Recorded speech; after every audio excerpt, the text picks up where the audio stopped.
হরে কৃষ্ণ। সকলকে আবারও কৃষ্ণপ্রীতি শুভেচ্ছা জানিয়ে আজ আমরা একটি খুব সুন্দর এপিসোড নিয়ে এসেছি। সেটি হচ্ছে যারা মাছ মাংস খাচ্ছে তারা কি আসলে সনাতন ধর্ম অবলম্বী হিসেবে পরিগণিত হচ্ছে, বা সনাতন ধর্ম অবলম্বীরা কি মাছ মাংস খেতে পারে, এই বিষয়ে শাস্ত্রে কি আছে। আগে একদিন এই বিষয়ে শর্ট ভিডিও বানিয়েছিলাম, অনেক লোক দেখেছেন, অনেক লোক লাইক করেছেন। তো চিন্তা করছি যে ডিটেলসে আপনাদের সাথে সেই বিষয়টি আলোচনা হওয়া উচিত, তাই আজ নিয়ে এসেছি সেই বিষয়ে ডিটেলস। আপনারা সকলে অত্যন্ত মনোযোগ সহকারে শ্রবণ করবেন। তো চলুন শুরু করি। শুরুতে ছোট্ট একটা অনুরোধ, যারা চ্যানেলে প্রথমবার এসেছেন তারা অবশ্যই চ্যানেলটি সাবস্ক্রাইব করবেন এই ধরনের ভিডিওগুলি পেতে, এবং আপনাদের ভিতরে যদি কোনো রকম কিছু জানার থাকে অবশ্যই আপনারা কমেন্ট সেকশনে লিখবেন, বা প্রত্যেক ভিডিও আপনার নিজস্ব মতামত আপনি কমেন্ট সেকশনে লিখবেন। তো চলুন শুরু করি। নমো ওম বিষ্ণুপাদায় কৃষ্ণ প্রেষ্ঠায় ভূতলে শ্রীমতী ভক্তি বেদান্ত স্বামিনীতি নামিনে নমস্তে সারস্বতী দেবে গৌরবাণী প্রচারিণে নির্বিশেষ শূন্যবাদী পাশ্চাত্য দেশতারিণে বাঞ্ছা কল্পতরুর্ভৈষ্ঠ কৃপা সিন্ধু ব্যবচ পতিতানাং পাবনেভ্যো বৈষ্ণবেভ্যো নমো নমঃ। जय अनंत कोटि वैष्णव वृंद की जय, शिला प्रभुपाद की जय, निताय गौर सीतानाथ प्रीति प्रेमानंदे हरि बोल। हरे कृष्णा कृष्णा कृष्णा हरे हरे, हरे राम राम राम हरे हरे। तो आजकेर आलोच्य विषय माछ मांस सनातन धर्मे खावा चले कि ना, बा सनातन धर्म अवलम्बी जारा तारा माछ मांस खेते पारे कि ना। तो प्रथमेई आमादेरके विषयटी देखते हबे जे আমাদের এই সনাতন ধর্মে আসলে অনুমোদন আছে কিনা। এখন সনাতন ধর্মটি কিভাবে চলে? সনাতন ধর্ম চলে সনাতন ধর্মের গ্রন্থের মাধ্যমে। ধর্মের একটি শাস্ত্র গ্রন্থ থাকে, সংবিধান। যেমন একটা দেশ চলে সংবিধানের আওতায়, আইনের আওতায়, ঠিক একইভাবে সনাতন ধর্মটিও আপনার চলে সনাতন ধর্মের সংবিধান বা আইনের মাধ্যমে, সনাতন ধর্মের শাস্ত্রের মাধ্যমে। শাস্ত্রে আছে নির্দেশিত এমন খাবার আমাদের গ্রহণ করা উচিত, শাস্ত্রে নেই বা নিষেধ করা আছে সেই ধরনের খাবার সনাতনীরা গ্রহণ করতে পারে না। যেভাবে একটা দেশে থাকতে গেলে দেশের সংবিধান যেভাবে আমাদেরকে চলতে বলে, যেভাবে আমাদের আচরণ করতে বলে, তার বিরোধী যদি আমরা আচরণ করি, আমাদের মনোবাসনা পূর্ণ করার জন্য মনের ইচ্ছার দ্বারা চালিত হয়ে যদি আমরা আইন অমান্য করে আমরা যদি জীবন পরিচালনা করি, তাহলে আইনের আওতায় আমাদেরকে অপরাধী ঘোষিত করা হয়। একইভাবে সনাতন ধর্মের যে আইন আছে সেই আইনকে কেউ যদি অমান্য করে জীবনযাপন করে, সেক্ষেত্রে অবশ্যই তাকেও সনাতন ধর্ম অবলম্বী হিসেবে বলা যাবে না, আর যদিও যায়ও তাহলে অপরাধযোগ্য। তাই প্রত্যেকের কাছে আমাদের একটা বিশেষ অনুরোধ, আপনারা পুরো ভিডিও দেখবেন। আসল সত্যটা কি সেটি জানার জন্য আপনাদেরকে এটি দেখা উচিত। প্রথমে আমরা দেখব যে সনাতন ধর্মের মূল ভিত্তি কি। প্রথমে আমরা সমস্ত শাস্ত্র থেকে আমরা দেখতে পাই যে সনাতন ধর্মের মূল ভিত্তি হচ্ছে কি? অহিংসা। অহিংসা পরমাম ধর্ম। সনাতন ধর্ম কিন্তু আমাদেরকে প্রথমেই শেখাচ্ছে অহিংসা করতে, কারো প্রতি হিংসা করা যাবে না। সনাতন ধর্মে এরকম অনেক অনেক সুন্দর সুন্দর শব্দ আছে যেগুলো এরভাবে বলা হচ্ছে যত্র জীব তত্র শিব। যেখানে যেখানে আপনি জীব দেখবেন, জীব মাত্র শিব অনুভূতি হবে। জীব মাত্র শিব অনুভূতি মানে ভগবত অনুভূতি। যত্র যত্র নেত্র স্ফুরে তত্র তত্র, যত্র যত্র নেত্র পড়ে তত্র তত্র কৃষ্ণ স্ফুরে। যেখানে যেখানে আমার আপনার চোখ পড়বে সেখানে সেখানে পরমেশ্বর ভগবানকে দেখবেন।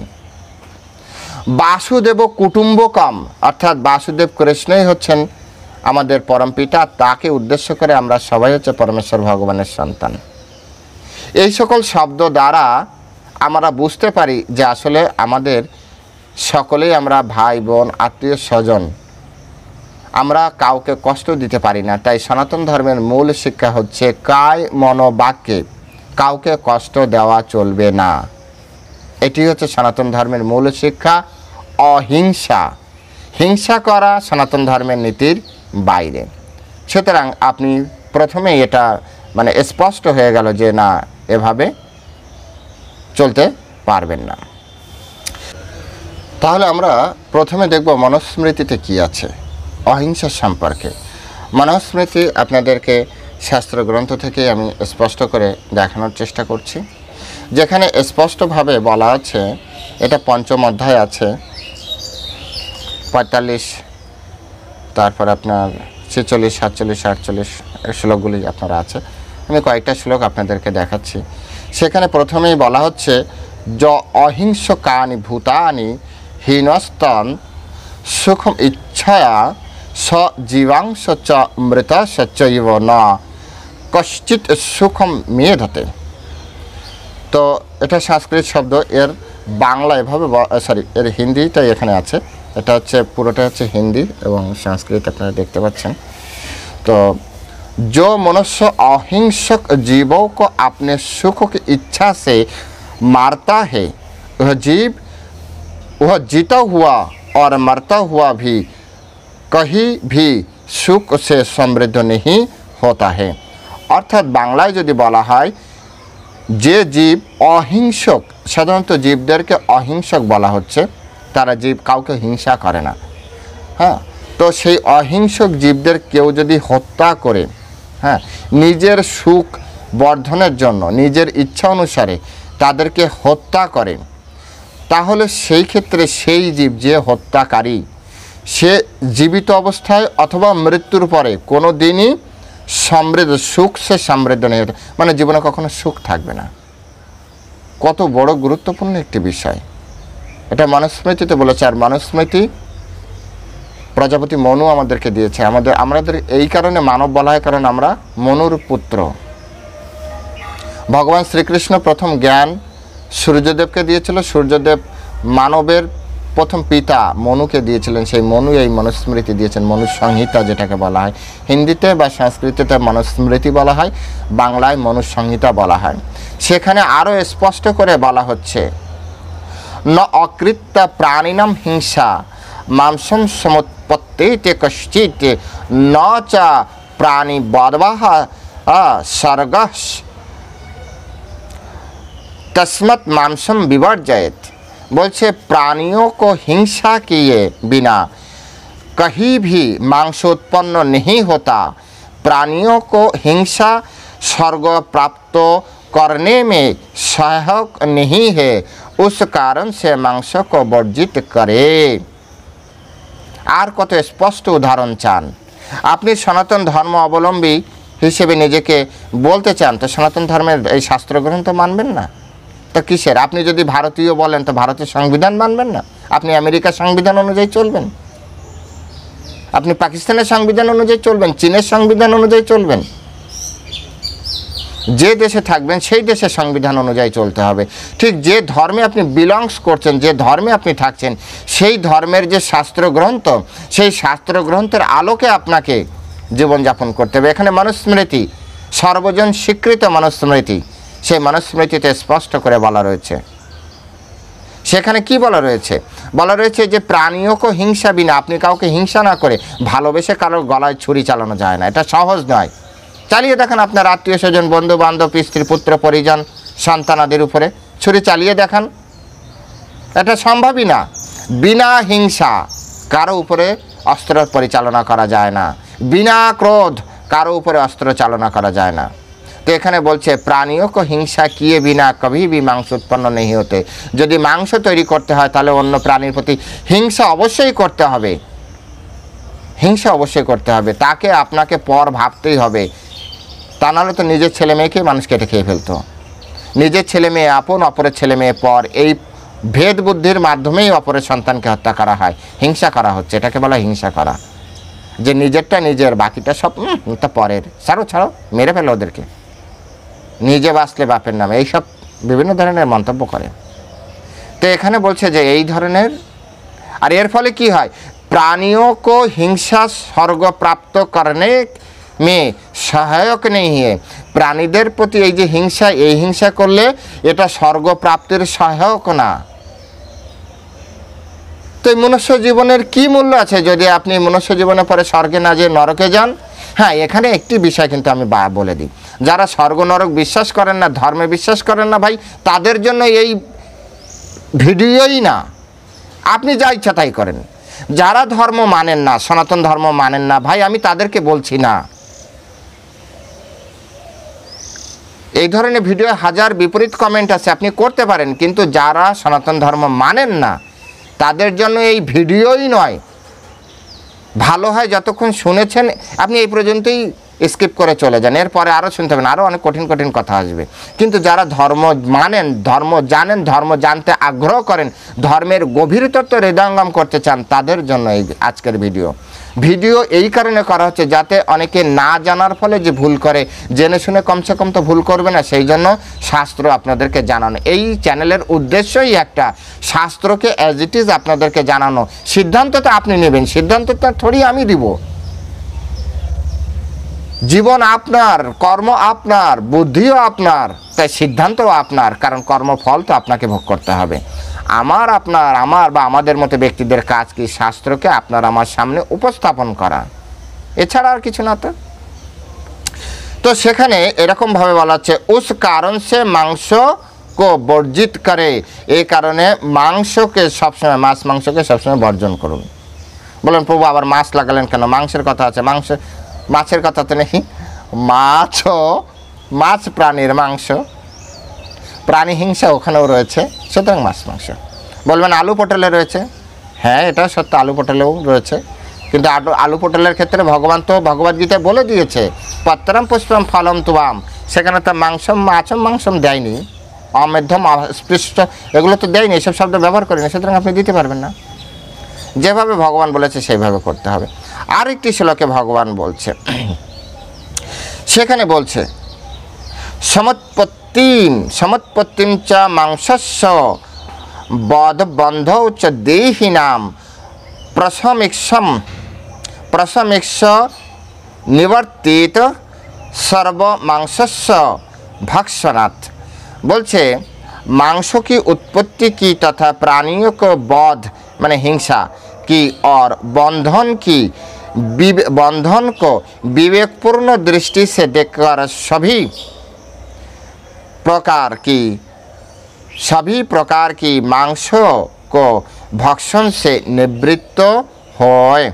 बोलছে मांस को उत्पत्ति को तथा प्राणियों को बध को अर्थात मांसेर उत्पत्ति अथवा प्राणी बध एटा हिंसा, এটা বিচার করুন যে আপনি হিংসা করছেন। পরে বলছেন যে এর ফলে যে বন্ধন প্রাপ্তি হচ্ছে, জন্ম মৃত্যু চক্রে বন্ধন হচ্ছে, और बंधन को विवेकपूर्ण दृष्टि से देखकर, विवेकपूर्ण दृष्टिते, शुधु लालसापूर्ण दृष्टिते देखले तो जीवन तो शेष, भोगबादी दृष्टिते दर्शन करले कि आर सनातन धर्म पालन करा হয়? এর থেকে এখানে কত সুন্দরভাবে বলেছে, এর আগে নিষেধ করেছে, এবার অনুরোধ করছে, আরে ভাই কমসে কম বিবেক লাগিয়ে তো দেখো, বিবেক বুদ্ধি তো ব্যবহার করো। কি করছো তুমি? এক তো তোমার এর ফলে জীব হিংসা হচ্ছে, তুমি কেন হিংসা করছো? তুমি তো সৃষ্টির সেরা জীব, তুমি কেন হিংসা করবে? আবার 2 নম্বরে যে বলছে এর ফলে তোমার জড় বন্ধন হচ্ছে, তুমি বন্ধন প্রাপ্তির দিকে কেন যাচ্ছ? এই উভয় দিক থেকে বিচার করে এই মাংস ভক্ষণ নিবৃত্ত রহে, মাংস ভক্ষণ করা থেকে নিজেকে বিরত রাখুন। এটা একেবারে মনুস্মৃতি থেকে আপনাদেরকে জানালাম, মনুস্মৃতি থেকে। হ্যাঁ, মনুস্মৃতিতে প্রচুর পরিমাণে নীতি কথা, নীতি তত্ত্ব রয়েছে, তাই আমাদেরকে অবশ্যই এইসব বিষয়গুলি বর্ণন করা উচিত, আমাদের জানা দরকার আছে, সেজন্য জানালাম।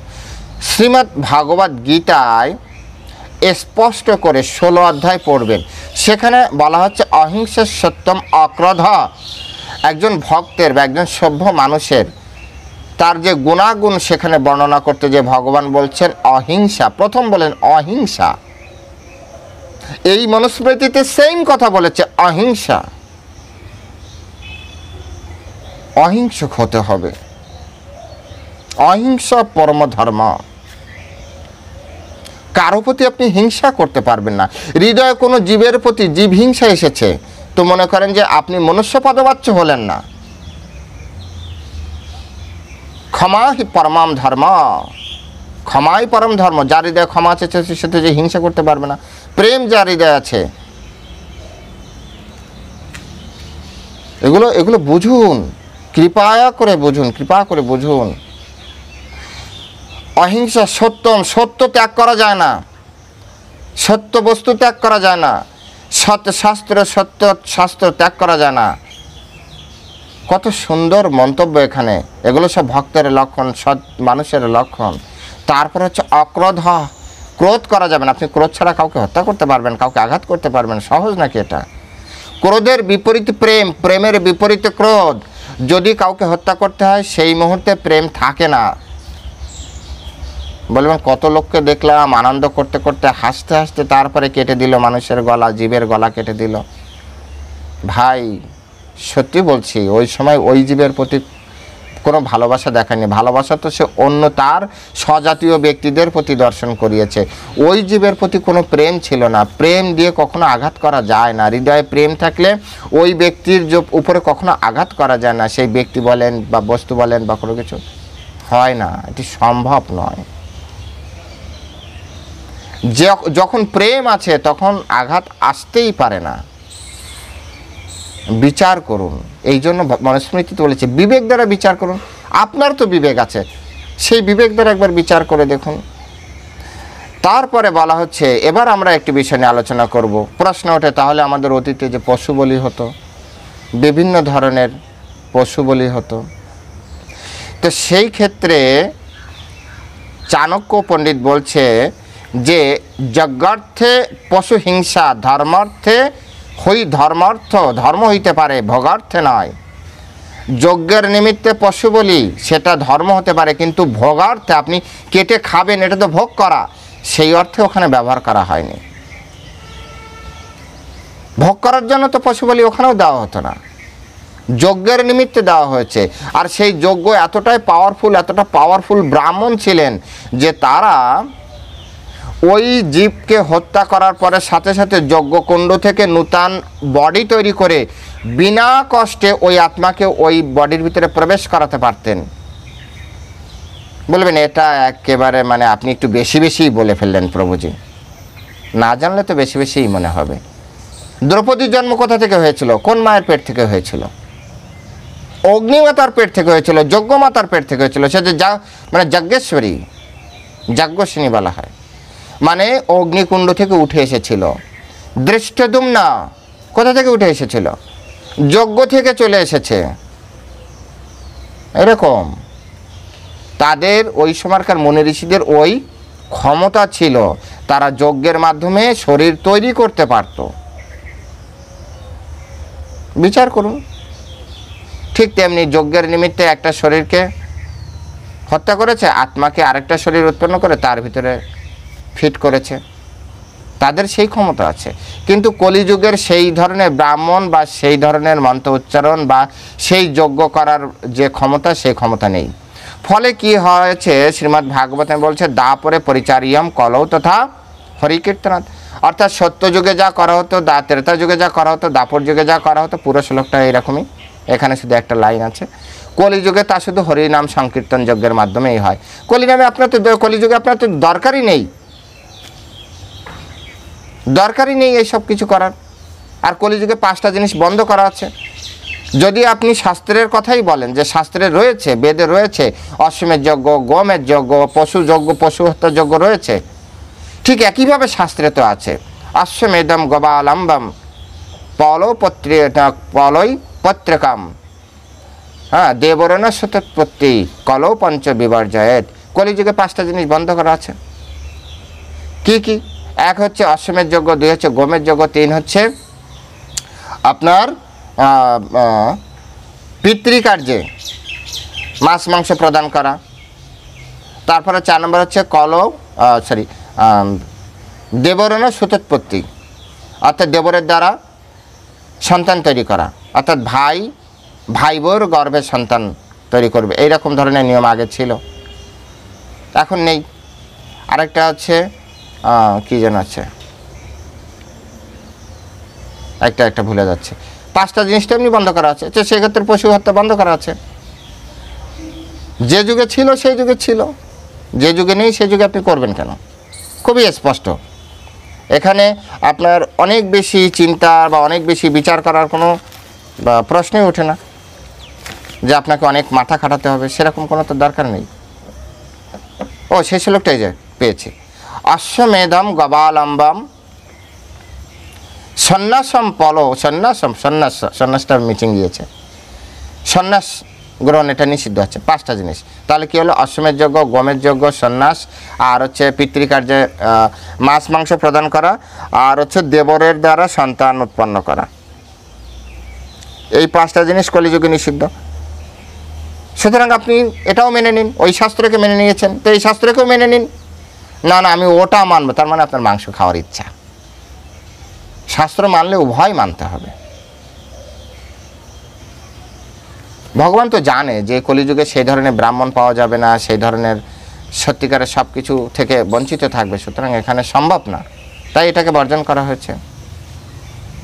সুতরাং এটা সম্পূর্ণভাবে শাস্ত্র থেকেও আমরা দেখতে পাই যে এটা বন্ধ করা রয়েছে। এখন এই যে মাছ মাংস আর ভক্তি, সেটা কি আসলে একসাথে চলে? তো ভগবান বলছে না, এটা কোনোভাবেই চলতে পারে না। তাই মাছ মাংস থেকে বেরোনোর উপায় বলছে ভগবান, বলছে পত্রম পুষ্পম ফলম তুমাম যোমে ভক্তা প্রজস্বতী তদ অহম ভক্ত উপরিতম अस्नामि প্রজতাত্মনঃ। যে বিশুদ্ধ চিত্ত নিষ্কাম ভক্ত ভক্তি সহকারে আমাকে পত্র পুষ্প ফল জল অর্পণ করে, আমি তার সেই ভক্তিপ্লুত উপহার প্রীতি সহকারে গ্রহণ করি। এর থেকেও স্পষ্ট যে এই যুগে ভগবান বলছেন তোমরা এক কাজ করো, তোমরা আমাকে পাতা পত্র পুষ্প ফুল, পত্রম পুষ্পম ফলম ফল এবং জল, এই 4টা জিনিস দিয়ে রান্নাও করতে পারো, ডাইরেক্টও দিতে পারো, যে মোটে না পারো 1 গ্লাস গঙ্গা জল একটু তুলসী পাতা আমাকে দাও, আর সেটাই তোমরা খাও। তুলসী পাতার গঙ্গা জল খেয়ে জীবন পরিচালনা হয়? তো চাল ডাল এগুলো তো ফলের ভিতরে পড়ে, ওই সব ফল আপনারা রান্না করুন, ভগবানকে অফার করবেন আর প্রসাদ করে খাবেন। আমাদের প্রভুরা খুব সুন্দর করে বলে, ডাল রুটি খাও হরি গুণ গাও, বাস। জীব হিংসার দরকার নেই, বাঁচার জন্য জীব হিংসার করার দরকার নেই। আর এর মাধ্যমে আপনার ভক্তি সম্পূর্ণভাবে নষ্ট হয়ে যাবে। হিংসুকের হৃদয়ে কখনো ভক্তি থাকে না, লিখে রাখুন। যার হৃদয়ে হিংসা রয়েছে তার হৃদয়ে ভক্তি নেই নেই নেই। ভক্তি হচ্ছে প্রেম, প্রেম আর হিংসা এক জায়গায় থাকতে পারে না। চৈতন্য মহাপ্রভুকে দেখুন, আচার্যবৃন্দদেরকে দেখুন, অপার করুণা অপার প্রেম যদি জীবের প্রতি না থাকে তাহলে সেই ব্যক্তি কখনো ভক্তি করতে পারে না।